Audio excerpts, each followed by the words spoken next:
Hi everyone, welcome to The Walk. This is our third session of the 30-hour famine entitled God Manifests Justice. In these passages, the king was ignoring what was best for his people. Instead, he was building himself a rich and luxurious palace and hoarding his wealth, while his people were suffering.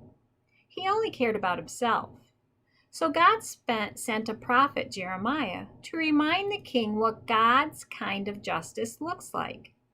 Instead of selfishness, it's marked by generosity, peace, and fairness.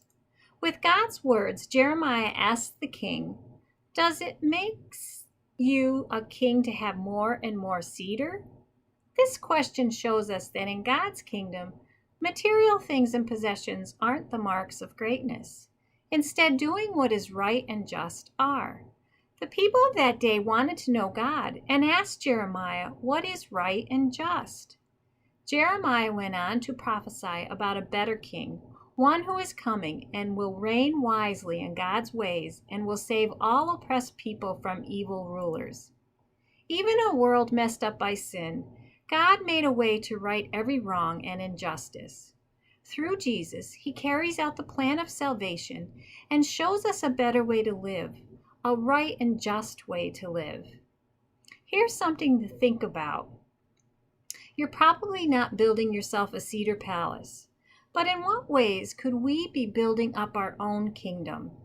Maybe on Facebook or with Instagram followers or other social media friend groups. Jeremiah is pointing out and wants us to be aware of ways we may be ignoring or paying little attention to the needs of others while we are building our own cedar palaces. During this session and the days ahead, think about the day-to-day privileges that most of us don't have to worry about. Unlike Kapinga, who wonders when will she eat her next meal, or is the food nourishing and healthy, or is the water clean and without disease causing bacteria? Or is she safe without threat of violence?